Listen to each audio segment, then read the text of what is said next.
Welcome into the Beachside Blitz, where we surf the wave of sports. I am your host, Patricia Caputo, and this is a special edition as it falls on the 4th of July. So, to get started, we're celebrating some American history right here in Wildwood, New Jersey, with the 102nd National Marble Tournament, which happened about 2 weeks ago. And today I have on for our first segment of Seaside Sit Downs, Miss Betty Harshaw, who is the organizer of that tournament. So, thank you so much for joining me today. It's good to be here with you. I'm so happy to start talking about the National Marbles Tournament, which, as I talk to other people in town, some of them don't know about this tournament, that they're just unaware and they're like, well, what is that? And they want to learn more. So, for those who don't know, can you tell us what the National Marbles Tournament is? The National Marbles Tournament brings kids from all over the country to compete in a National Marbles Tournament, and it's held here in Wildwood. This year was the 102nd one, and I am the coach for eight of the kids, four from Cape May County and four from Wildwood. We are the only teams that compete from the state of New Jersey. So on the local level, we have the advantage of the rings. There are 10 concrete pads on the beach at Wildwood Avenue in Wildwood. And on each pad, there is a 10-foot circle. So the goal of the tournament is to try to shoot out more of the marbles. There are 13 marbles shaped like an X in the center to be the winner. And so the tournament always starts the week after Father's Day. So this was 2 weeks ago. So it's a recent memory for me as a coach with eight kids. And this year I had seven 11-year-olds and one 12-year-old. So there were seven fifth graders and one sixth grader. So you're talking a lot of energy. And it was a very good week for us locally. But this is what the tournament does. I mean, I'll just let you ask your questions. But in a nutshell, that's what the tournament does. Yeah. Brings kids from all over the country. And in fact, if you there were kids from this year, they came from Pennsylvania, Tennessee, um, West Virginia, New Jersey was us, and Maryland. Hmm. And so these clubs, some of them are very long-standing clubs, and a lot of them are coached by former national marble champions themselves. So there's a long-standing tradition with many of them, and then you'll see a lot of families, like the legacy of marbles continues on in families. And I even see that with my kids. I have several of my kids who are cousins to kids that have played this was my 13th year of doing it. They're cousins to kids that have previously played in the tournament. Mhm. And you know it best because you organize this every year. So I know those few weeks leading up to the tournament are quite busy for you. So what goes into organizing an event like this one? Well, I am not on the national staff. Mhm. So from the local perspective, I have to have a tournament with our Wildwood kids. And in our Wave 21 after school program, it's actually a class. Marbles is a class that the kids select to attend all year. So I have a local tournament with the Wildwood kids. Then after that tournament is done, I have a Cape May County tournament that's open to any student, any child that lives here in Cape May County. And so for me, you're talking like several weeks of trying to plan. First of all, getting them on board to, understand the commitment that, oh, this is not just something that you win. And then if you decide you don't want to be in it, you just decide to drop out. You can't do that. So, it's impressing upon these young minds that, okay, if you win this tournament, you have to commit that you are going to be here for that week and do everything involved with this tournament. So that's part of what I have to do on the local level. The national level is probably a bit more rigorous because they're dealing with all the teams. And this year, I believe there was 25 boys and 23 girls. And so, they have to deal with the local tournaments sending in their results, planning. They have to get shirts for all the champions that designate, where they're the team they're representing. And then on top of all that, they have to build a preliminary schedule of over 1,000 games. And in the preliminaries, they play games which have 5 innings, just like in baseball, an inning is one time up to bat. So each mipster, as a marbles player is called, gets 5 turns. And in that 5 turns, they have to try to shoot out as many marbles as they can. And whoever does that wins the that particular game. So each student or each child plays against the other competitors twice in the preliminaries. And so they ended up with, let me look at the schedule real quick. Um, they ended up with about 48 to 50 games each. The girls had 40 games apiece that oh no, I'm sorry, 40, 45, 44. The girls had 44 games, the boys had 50. So that's how many games they play on Monday, Tuesday, Wednesday in the preliminaries to try to get into that top eighth spot. Because the ones that get into the top eight go to the semifinals. They break them out into like Team A and Team B, and whoever wins in those brackets ends up going to the finals. So it's a long day on the beach. On that particular week, Monday we started off with the temperatures being about 60 degrees and winds and rain. And so I myself was wearing a winter coat all morning that Monday. And then by Tuesday, it was a little misty, t-shirt and a jacket. But then by Wednesday and Thursday, we were hot, and in fact, Wednesday night there was another possibility of a storm coming in, so they had to cancel the semifinals just for safety's sake. And as it turned out, it was very windy out there, but no rain. Mm. So that pushed the semifinals into Thursday morning, which then they couldn't play the finals until after that. So Thursday was one of those days we didn't get done on the beach from until like about 8 o'clock. We started at around 8 and then get done till like 3. Wow. Fortunately for me, I had one boy and one girl make it into the top 8.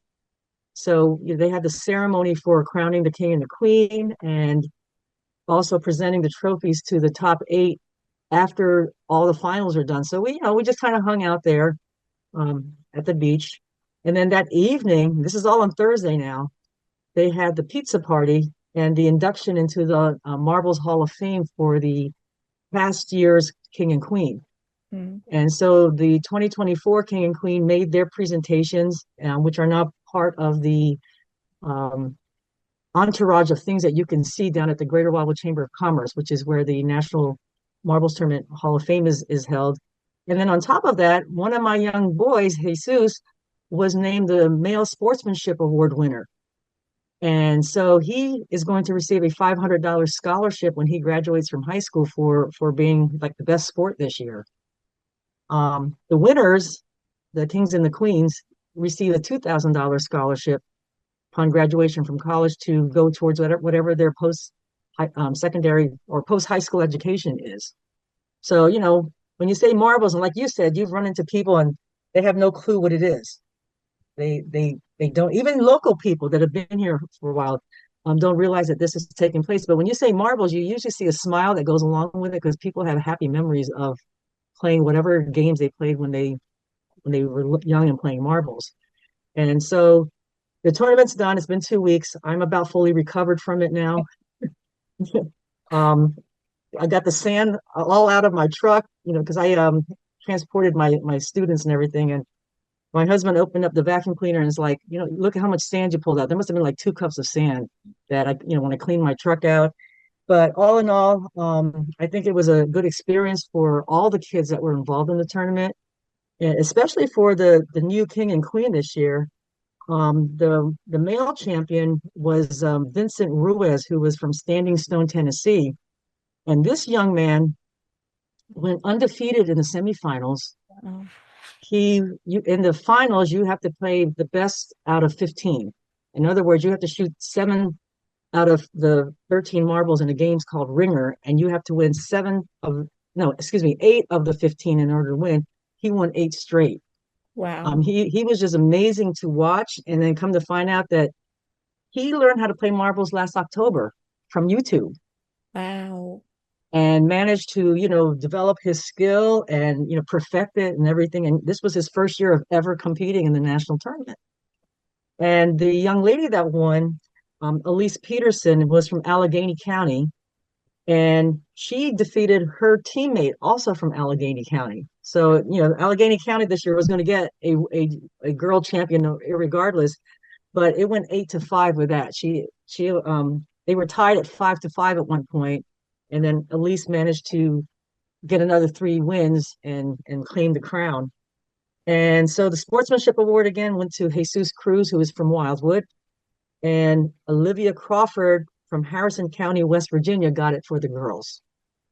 Great. And so it's done. This 2025 marbles season is finished.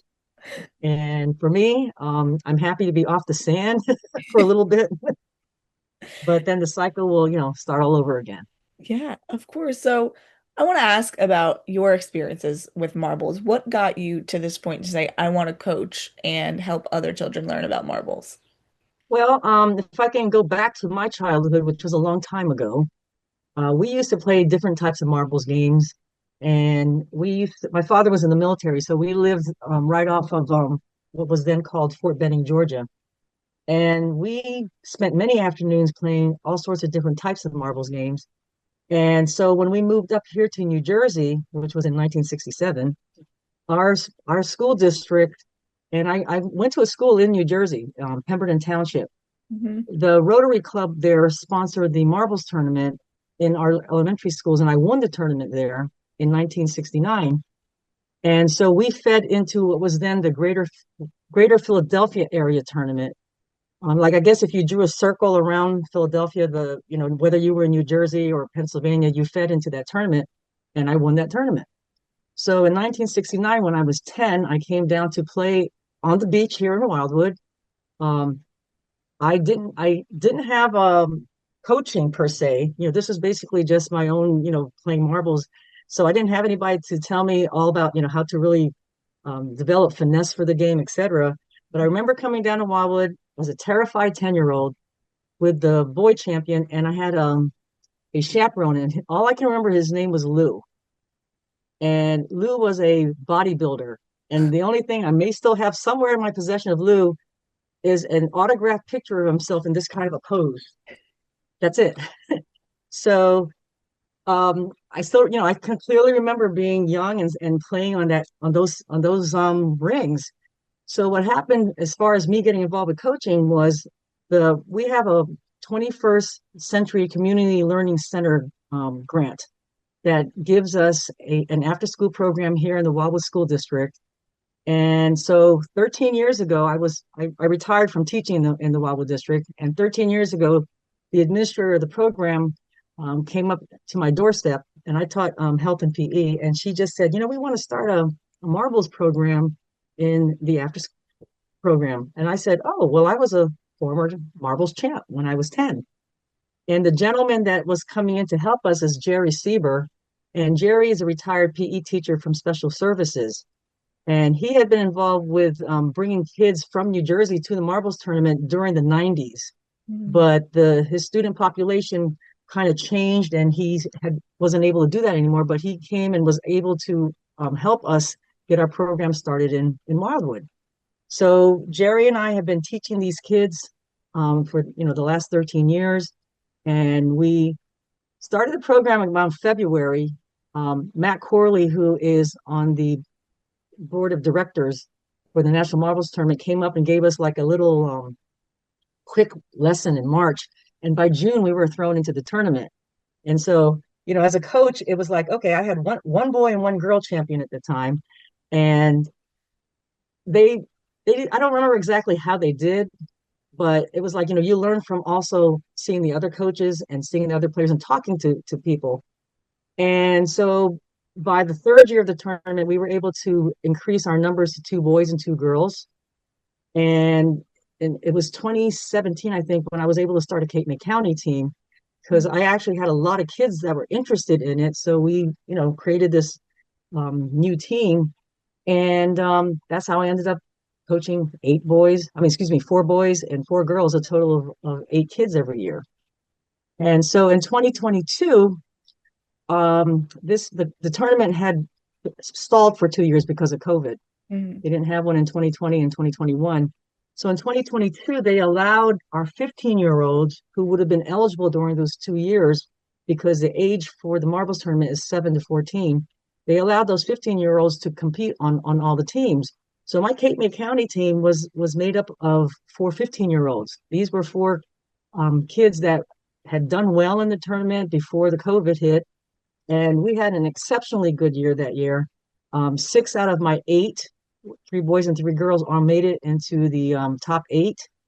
And the girls, well, let me do the boys first. The boys, we ended up with the second place winner. He played in the finals, Marco Juarez, but he lost to the winner, Todd.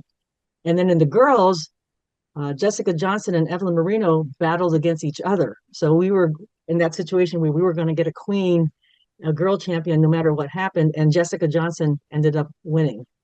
And so we're proud to say that she was the first female, first champion to come from the state of New Jersey in this 102 years of the National Marbles Tournament. And so it's interesting too that uh, Evelyn, who was the second place winner that year, and Marco, they came back this year to help me referee. And so did Jessica. So, the cycle's coming around. And I had another one of my champions who had posted something on Facebook, and she just made a comment like, "Oh, I really miss those days." And so I ended up recruiting her to help me coach. So my local champions, some of them are still around. And so they're coming back, and maybe, get them interested to take over doing this when the time comes when I'm ready to step down. Yeah. And when you're coaching, what are the skills and the training aspects that go into coaching each of these students? Well, in the beginning, it's basically just trying to get them to hold the marble and get comfortable holding it correctly because um, when you see somebody who's had their first lesson, then you see somebody 2 months later who's been shooting for 2 months, you Mhm. see a big difference because in the beginning, it's not a natural sensation. It's not a natural thing to do to hold the marble. So the first thing is to try to get them to comfortably hold the marble and learn how to flick their thumb to shoot the marble. So then after that, you try to develop the skill where you turn your hand over. When you turn your hand over, it causes the marble to spin. Mhm. And when the marble spins in the ring and you hit something out, you have a higher possibility of staying in the ring. So if you do that, you get another chance. So as long as you keep hitting a game marble out and your shooter stays in the ring, you can continue to keep on shooting. If you happen to get seven marbles out in one turn, that's called a stick. And so they do award stick champions that can do that in the national tournament on their first turn. If they do that, it's an amazing thing to see. They get a prize. And so, anyway, as a coach, you try to develop different, people want to call it drills, to try to get them to just concentrate on hitting the marble and shooting straight. And then you also try to make it fun for them.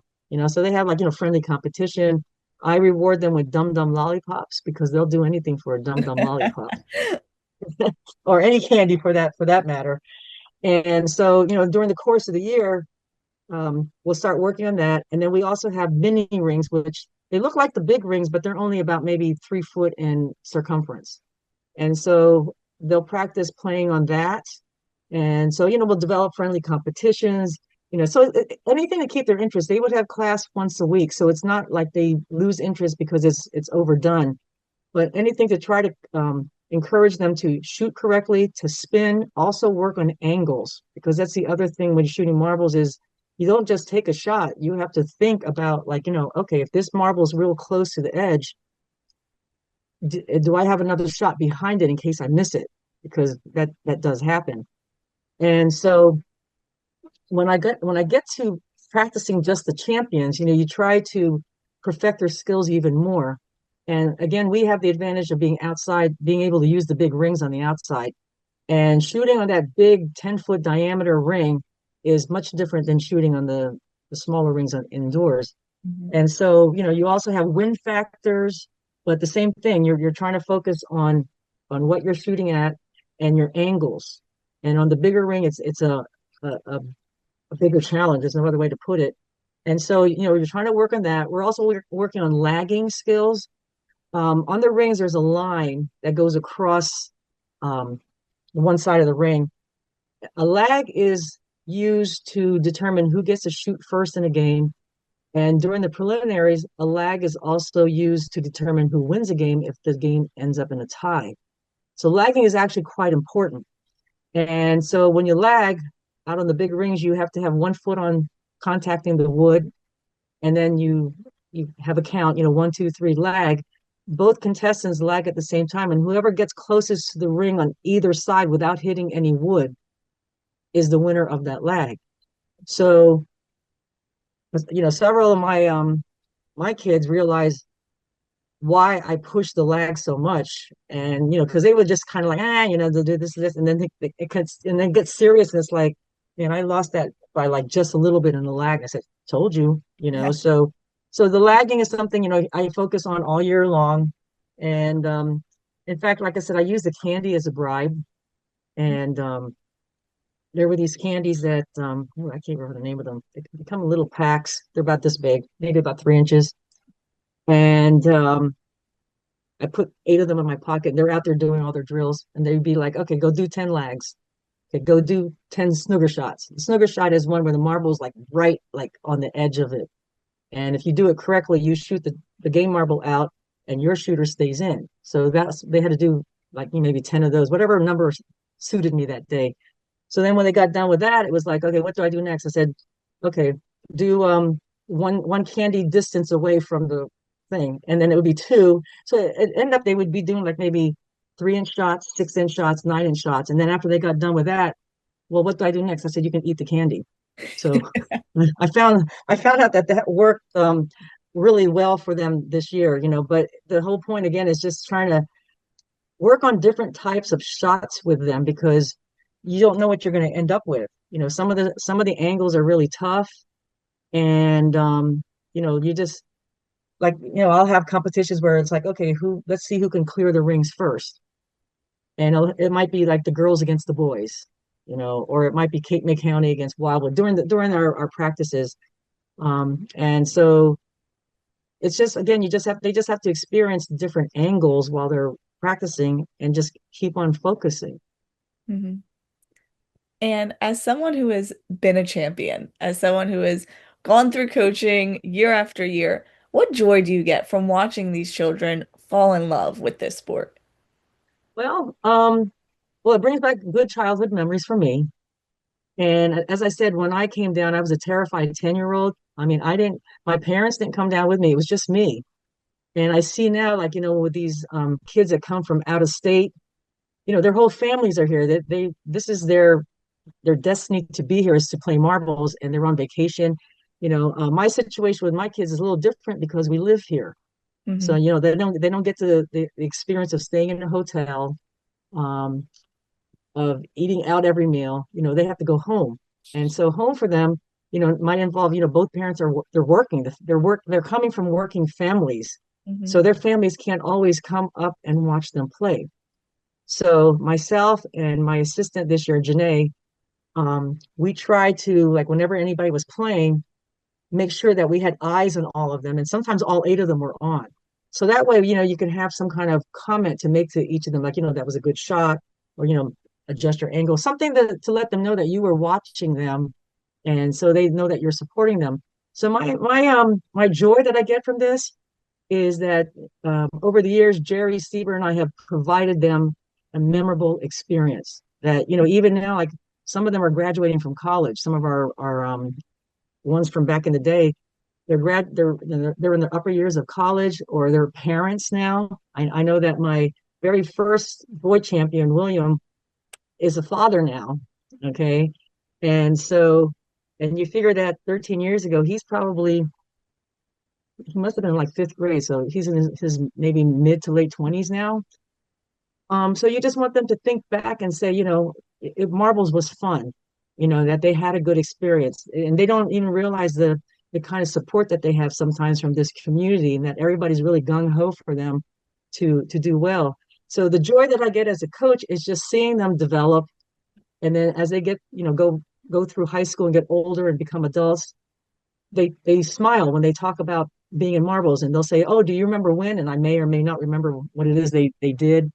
And and the kids change over the years, but they're still kids. Hmm. And one thing with marbles is that it doesn't require anything that needs to be plugged in or charged up. And it requires you to, use finesse, fine motor movement with the hands, and thinking about what you're going to do. But the other thing too is, and this is something that the national committee has always stress is that they have a good time and they meet other kids. Mhm. So, it's neat when you see them and like, they're cheering each other on, even though they're competing against each other. But, at least the local kids can say, oh, well, I got a friend in Philadelphia, or, I know somebody in Tennessee, et cetera, et cetera. Because, our island, our towns, sometimes the experiences that they could get when they meet other people are limited. And so part of the joy of seeing this is seeing them hanging out with each other, or following each other around, or I have a tent down there and the other kids are coming and hanging out at the tent to talk to our kids, et cetera, et cetera. And so they're also learning social skills. Like I'm old school because I'm old. And so you know just simple please, thank you, these are some of the things that are missing from some of the young people today. Mhm. And just courtesy of, like, you don't interrupt adults when they're talking, that kind of stuff. These are like life lessons. So I'm hoping that, we're providing that for them now, and that later on, when they get to be whatever age, they still think about marbles. And like I said, I posted a picture on Facebook, and one of my players from 2017, I think it was, she commented, and she still lives locally. Her family is still local. And she's like, I miss those days. So I, quick messaged her. I said, hey, can you help me? "Oh, sure." And she's like, anytime you need me, just let me know. So that's where, you see a circle come around when you see your former players going on and they're having successful adult lives. And, you see them, and it's like, or you see their parents, Mhm. and their parents, I've had great parental support with the parents. Um, in fact, like this year, I do have to thank a couple of folks. John Lynch is our sponsor. He's with Lunch with Lynch, and he's like our biggest fan. He's like our manager, if you want to call it that. But he's our a great he's a great gentleman that is a good role model for our kids, and he knows every kid's names. I don't know how he manages to remember that, but he knows all the kids. And then we have the Wildwood Civic Club that always gives the kids medals. So the kids feel like Olympians. They have medals that that's say marbles in Cape May County or Wildwood, depending on their team. Um, Snow White on the boardwalk, they give us a free pizza party. They treat the kids to, like, it's a pre-game pizza party talk type thing. So they've been doing that for years for us. And then, sometimes the parents will jump in, like, one parent on that real cold day, um, Sophia's mom came and brought hot chocolate, and I'm watching the kids. They're coming out with cups of, it looks like coffee. I said, "What are you guys doing?" "Oh, Sophia's mom bought us Dunkin' Donuts, Munchkins, and hot chocolate." And then the next day, one of the other moms sent them in with yogurt with fruit. And then Tricia Lemma, who is the principal of Wildwood High School, her and her husband own Lemma's Cafe, and they provided breakfast sandwiches for the kids. So, I was standing there, and all of a sudden I see a Wildwood police officer come up, and I look and I said, "Well, I guess you're delivering for us." So, we had delivery service on that day. And so, like I said, our administration at Wildwood High School is very much in support of this. And in fact, the year when we won the championship in 2022, and our two girls were competing against each other, I looked up and they were all there. The superintendent, the administrator in charge of our 21 program, the business administrator, the principals.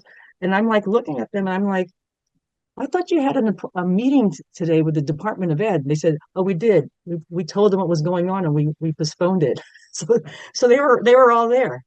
And so, whenever we had results from each day, I would send it to the principals, and I guess they would notify the staff, and so that everybody knows that, these are the kids that are representing us locally, they're representing us for the county, for the state, and they were doing okay in the tournament.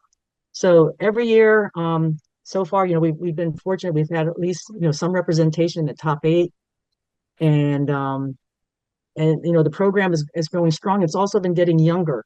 Like some of the kids I had this year, three of them were third graders coming in. This was their third national tournament, and two of them, it was their second national tournament. So they're coming in with some experience and knowing what to expect and knowing what they need to do, and that passes on to the newbies I may have. I had three new kids in it for the first time this year.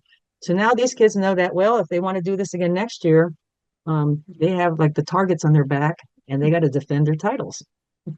I love it. And I know I will definitely be keeping up on next year's National Marbles Tournament. Hopefully, I can actually get out there next year and see it for myself because judging by the pictures you showed me and everything, It's a really awesome experience. So thank Yeah. you so much for joining me today on the Beachside Blitz. And I'm happy that we're able to spread the word and you're able to give us knowledge on what this National Marbles Tournament is. Well, it's a pleasure to talk about it.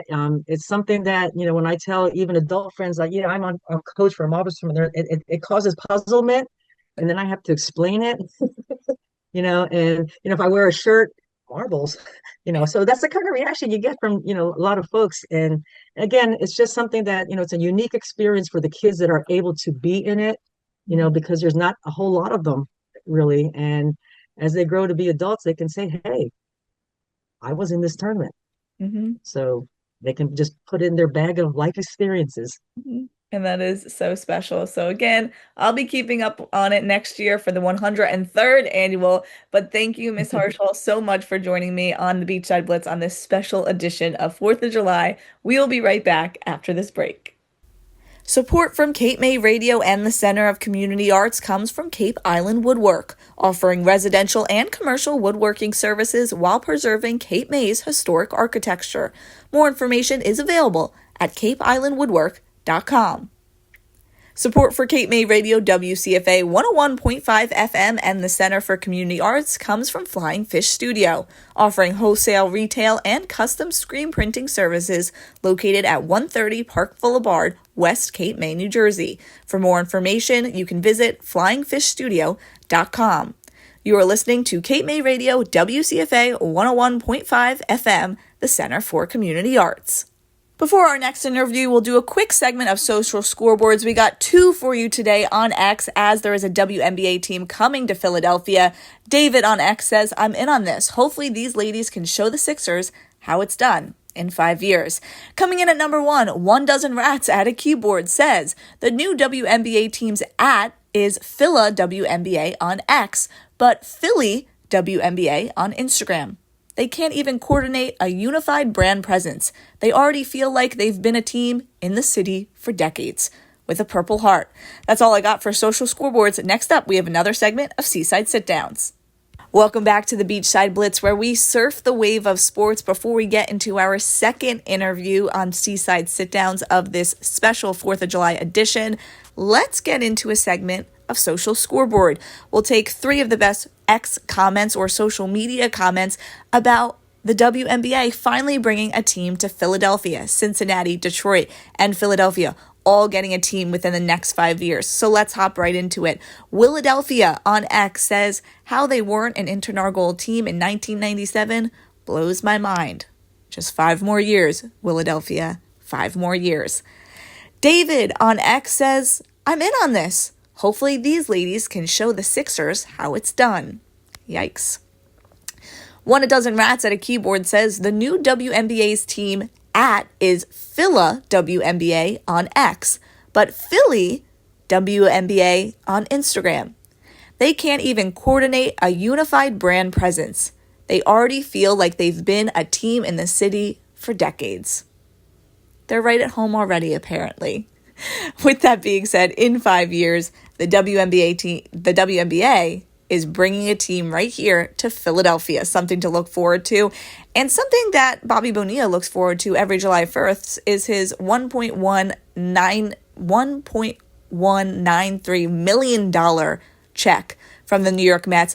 Can't have a show without talking about this. Just 2 days ago, Bobby Bonilla is set to get that check for 10 more years until 2035. Talk about a great retirement plan. Only one can wish. So for all those who celebrate July 1st, happy Bobby Bonilla Day and happy 4th of July. And we're also doing things a little differently this week, as we have the question of the week coming in later than sooner, but midway through the show. Question of the week here is, there's places in Philadelphia, there's multiple arenas, there's multiple stadiums right next to each other. Wells Fargo Center, right in Philadelphia, opened in 1996. What was its original name? What was the original name of the center? Not First Union Center, if you want that hit. That was 1998 to 2003. But what was the original name in 1996? Welcome into the Beachside Blitz, where we surf the wave of sports. I am your host, Patricia Caputo, and today on our first segment of Seaside Sit-Downs, we have a special guest in Samantha Keir. How are you today? I'm great. I'm so happy that you decided to join me. Now, Sam plays lacrosse at Kean University, hmm and we're going to talk about her career today and how she got involved in lacrosse. So let's jump right into it. Sam, first question here is when did you start playing lacrosse? So I didn't officially start playing lacrosse until my freshman year, spring season, yes. Um, Before that, I had no clue what lacrosse even was. Never saw a lacrosse stick, never picked up a lacrosse stick. And to be completely honest with you, I don't even know how I really even got into it. Like it was just like off the bat, I'm gonna play lacrosse randomly. That's wild because that was going to be my next question of like, well, why? Because going to school down south, they don't even know what the word Right. lacrosse is. They're like lacrosse, or they're hmm like that there's that game that's popular and With it's so sticks, yeah. popular up here. Yeah. So that's so interesting. Were there any friends or anything that were playing The, with you? right. The only thing I can think of is my one good friend. We were playing basketball in the winter. She must have brought up like, oh yeah, I also play lacrosse, and I kind of was like, you know what? Let's try it out. Like, why not? I always played a bunch of sports growing up, and I was like, what's another sport to just add onto the list? And I felt like I was athletic enough to even just try it. And what made you fall in love with the game of lacrosse? I think like what you said was not net many people knew about it. Like, yeah, you say like you play lacrosse, and once, yeah, it's not big in South Jersey. It's mainly big in New York, and I feel like it was new, something I've never tried before. I thought that's kind of what grasped me into wanting to play more. Mhm. And then with the basketball career, so you mentioned that you played basketball a little bit in high school. When then you play lacrosse, was there differences in the way you trained for each sport? Absolutely, absolutely. Um, from any other sport, going into lacrosse, way more running, getting your endurance up, and like making sure that if you're playing midfield or even attack, which is offense, that you can be able to run up and down that field with no sweat. So, well, how do you accomplish that goal? How do you accomplish the keeping the stamina, so to speak? Well, I'll say in high school, every single day before lacrosse practice, we ran a mile. Wow. And after that mile is you're still doing sprints in between from the middle or the beginning to the end of practice. It's just constant running, sprint drills in the middle of practice, just always on that line getting in the sprints. And what fascinates me is that a lot of people I have interviewed so far has had such a similar story of I didn't know much about the game or I didn't really think I could play at a higher level and like it just happens. It's just like Right. sophomore year of high school or senior year of high school, a coach reaches out to me. So what's your story with playing at the collegiate level? Honestly, that's exactly how it went. um, my senior year, I randomly made a lacrosse account online for recruiting. Didn't know if I really wanted to play in college. I just kind of thought, you know what, to stay fit, to make more friends, to do something I do like. I was like, why not reach out to coaches and whatever? And all I did was I made a free account online. I had a favorite a few schools I was interested in, and then I would just hear back from college coaches after they watched my film. I'll ask more about the account because with the world of social media, I feel like there are so many different ways to recruit and hmm there's no really rhyme or reason to it. So what is this account for lacrosse specifically? So there's so many that my friends have also used by getting recruited, but I used IWLCA, just a broader of like D1 through D3 schools. Um, that's just the first one I ever used, and then I think I also used Sports Recruits. I got the most network from college coaches off IWLCA too, though. Gotcha. So they watch your film and then is there a way to reach out via that app or then is it leave your contact information and send me an email? hmm So most recruiting websites, people do add their emails, phone numbers, school emails, even parents' emails. I think all I had was just my email and my phone number. Um, but mainly college coaches would reach out to you through that recruiting website. They had like a direct messaging and the email portion to it. So I kind of got emails and then the direct messages on top of that. Mhm. And then what was the process of choosing a college that you said this is right for me and I'm going to play a sport at the collegiate level? Cool. Definitely, I think location had a really big part to it, as well as just the college coach like understanding the student athlete part and just not focusing on the athlete part. Because my main thing was going into college, like, I'm here to get a degree. Like, obviously, lacrosse, love it, but it's not my whole entire life, and it's not gonna decide my career, this and that. So I think like meeting a coach that is very half and half with the student athlete part, I think that was a big role for me. And let's talk about that. Let's talk about your career and what you're majoring in. So I'm majoring in exercise science. Um, Yeah, and you've had an internship or you've started an internship, is that right? yes, yes. So last summer I was reached out on LinkedIn from a facility up in Manalapan, Freehold, New Jersey area. Basically, all it is a sports performance facility doing strength training, speed work, um, like just increase of speed, increase of all of that. I think what really drew me to that was just like not having one focus through my internship. I feel like I'm getting the aspect of rehab work, speed work, the strength training, and all of that, and meeting all the athletes and like their scenarios. I think that's very, very fun. Hmm. And then going kind of back to the collegiate lacrosse, but also the student athlete aspect, how is it balancing both of those? You mentioned that your coach, was understanding, but as a student yourself, how is it balancing both of those aspects? Well, freshman year, it was definitely a wide awakening.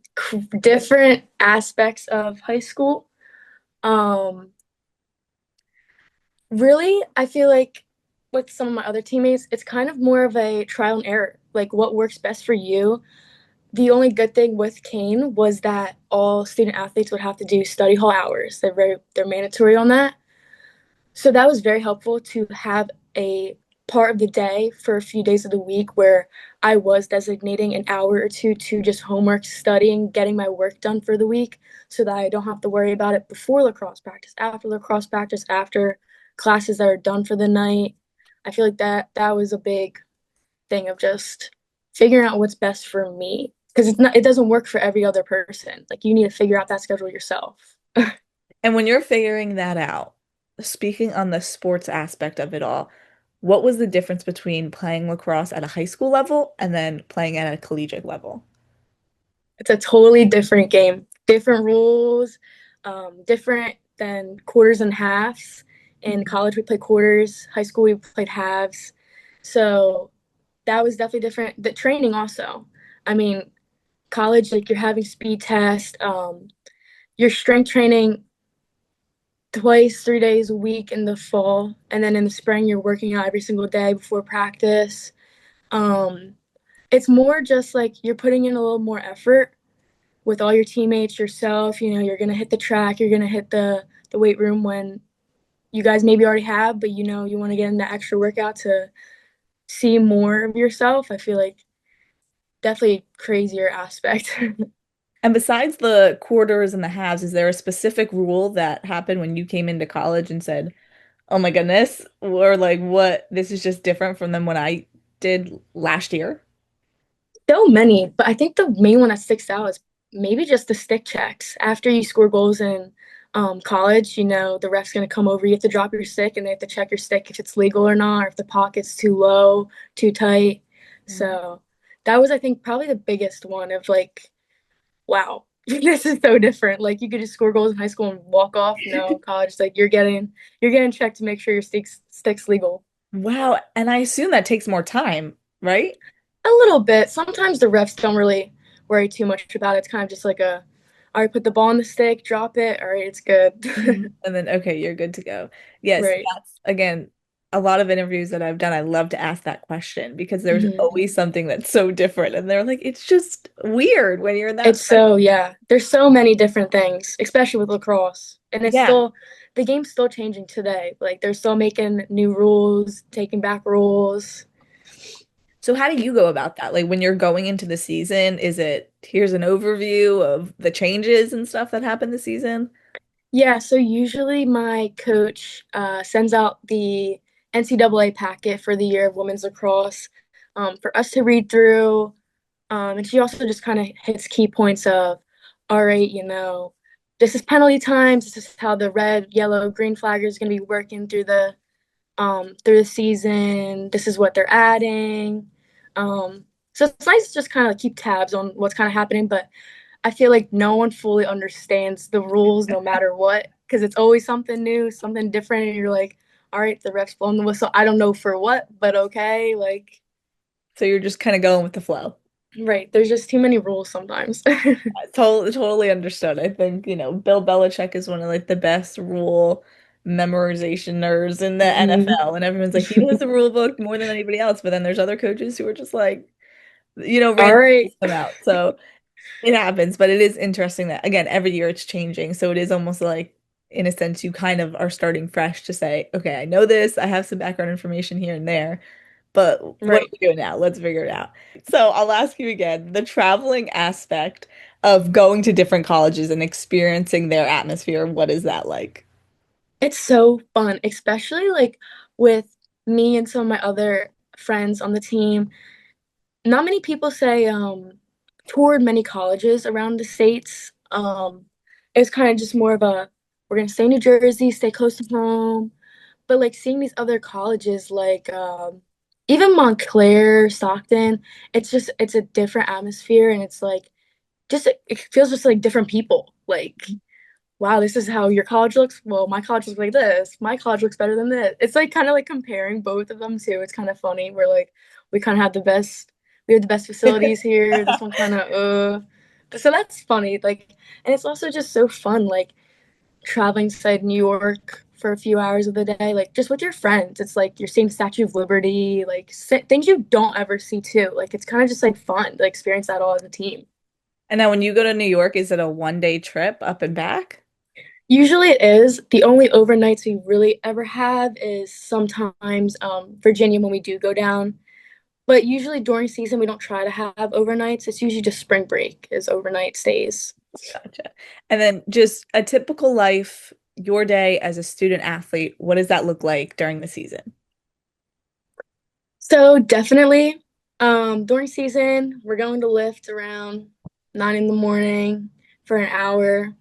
Probably come home, have time to make breakfast for an hour, maybe even not, and then you're just going to classes all day. Especially in the spring, it's kind of hard because it's like you have lacrosse classes, then afternoon lacrosse sometimes, and then say on top of any other classes you have after that at night. So it really varies, but the whole day is pretty much consumed for the whole week. How early are those practices in the morning? It depends. My freshman year, we would wake up at like 6 in the morning for practices and lifts in the same morning. Recently, it's been kind of fine, and it's been around 8 in the morning, 7 in the morning. 'Cause I'm not a morning person, so I'm really grumpy on the field every morning. Is that good sometimes though? Like get the anger out or no? No, sometimes it is where it's like I hate it. No, no, not hate it, not hate it. What's the word? Hold on, I'm blanking. No, you're fine. You're fine. Like Um, what's the word though? I don't want to say I hate it.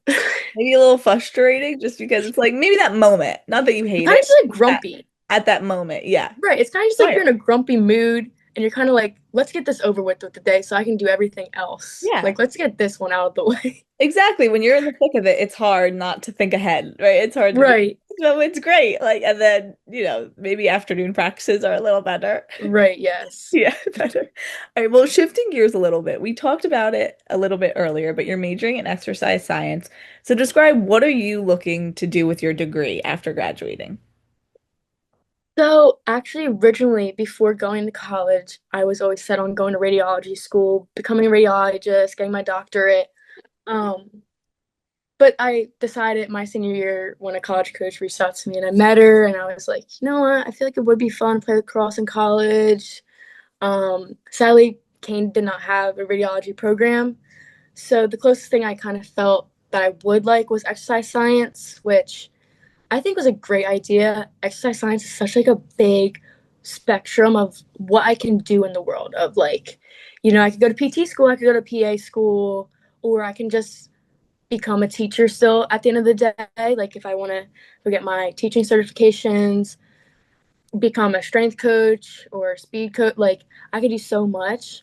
So basically, I feel like I'll get my degree in that, get whatever job I'm offered in that major world, and then probably just go back to school for radiology as well because more school, I guess, never hurts nobody. So the master's degree is coming soon, Yes, is what you're yes. saying. And then also you worked with Boundless Athletics, had an internship there. So again, talked about it a little bit before, but going to a little bit more depth, what would you say that what have you gained from that experience? Mm. Let me think. Sorry. Yeah, you're good. That's totally fine. Just anything that you have gained from that, or even just took on like that could maybe help you in your job in the real world. Um, Definitely just meeting new people, especially from like I guess you could call it Central Jersey. I don't know. I'm really just South Jersey. I'm not North Jersey, South Central. I don't know. But just meeting like the other trainers that work there as well, my boss, all from different parts of New Jersey, all have different backgrounds in like the exercise science world, the people they know, their colleges, like their athletic careers as well. I feel like just growing those connections and like pulling me little strings here and there. I think that's been very, very helpful to like, especially get a career and say if I want to advance my career, like they will know those people. I Mhm. think is very, very cool. Yeah, networking is so huge in any field. You Hmm. don't realize how much you need it until all of a sudden Right. it helps you out.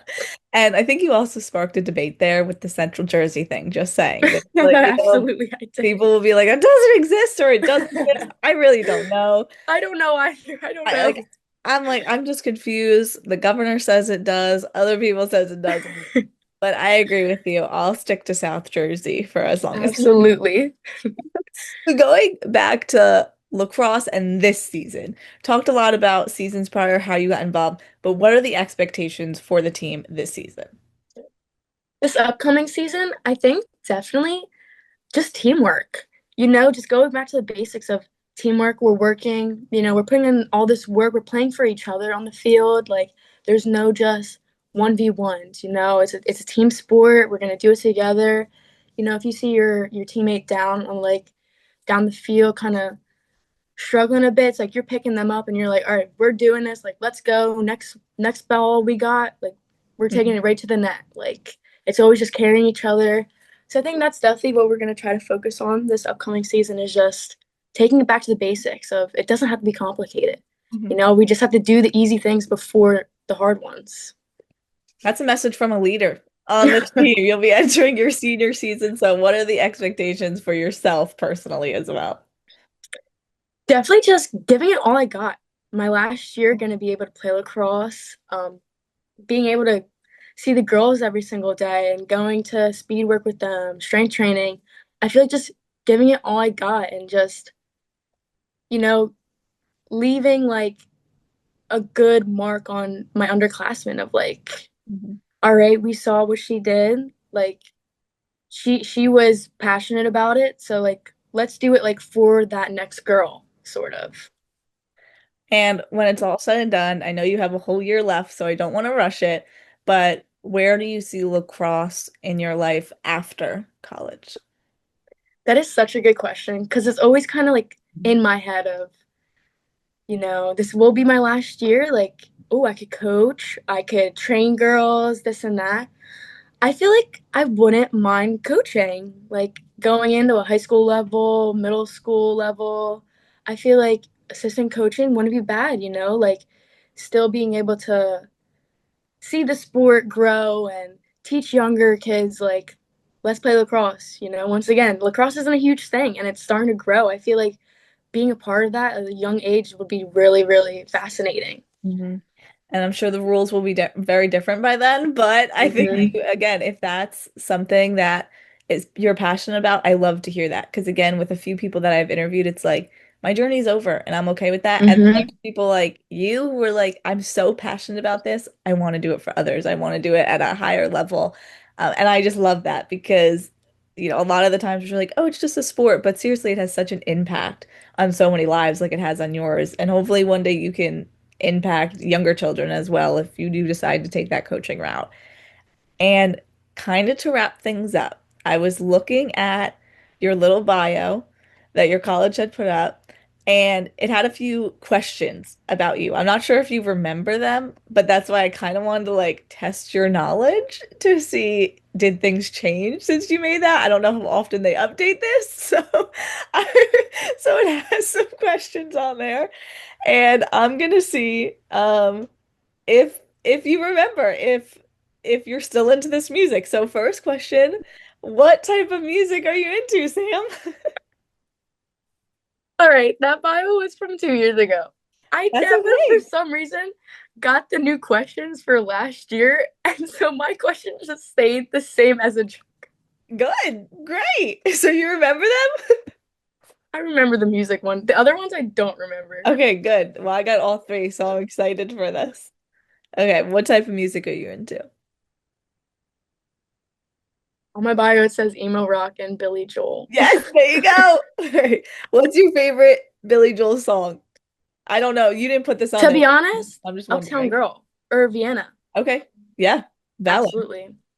All right. And then who's your favorite emo rock band? I must know. Mm, I can't name an emo rock band. I don't even know one. Do you know what's emo rock song do you like that made you I have not one. It was just me and my roommate being up late at night, being like, "Oh, what funny thing could we put?" Okay, so not an emo rock girl, but Billy Joel is confirmed.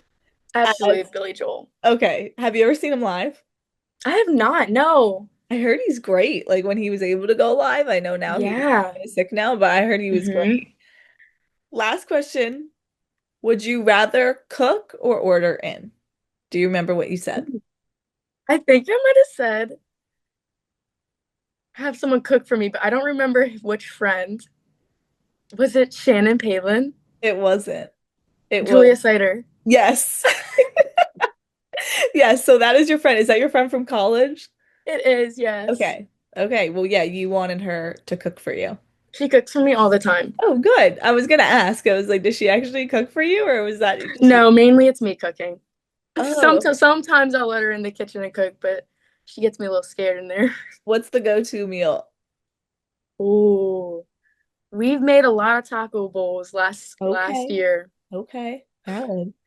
All right. So also maybe cook in your future I lacrosse. love cooking. Yeah, Yeah. absolutely. Love trying new things. Oh my gosh. Okay. I love it. Well, you answered those pretty well. I mean, I must say, maybe we'll get a new updated version this year. Absolutely, yes. Possibly. Okay, we'll have to look back on Sam's bio in the fall of what are her updated questions because clearly it's not emo rock. That is not her vibe. She was just kidding. Well, anyway, Sam, thank you so much for joining me today on this segment of Seaside Sit Downs. I really appreciate you coming on. Yes, thank you so much for having me, and I can't wait to be back on, hopefully. Yes, hopefully soon. As we wrap up this special July 4th edition of the Beachside Blitz right here on Cape May Radio, I will give you the answer to the question of the week. So the question was Wells Fargo Center. That is what it is currently called on September 1st, 2025. In just a few months, it will be changed to Xfinity Mobile Arena.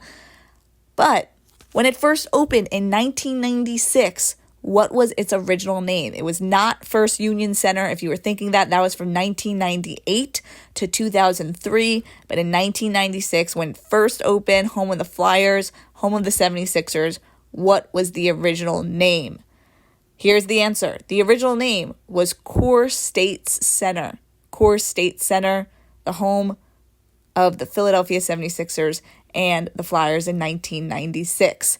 That is all I got for you today on the Beachside Blitz. We are wishing you a very happy and safe 4th of July right here on WCFA 101.5 and the Center for Community Arts, Cape May Radio. We'll see y'all next week.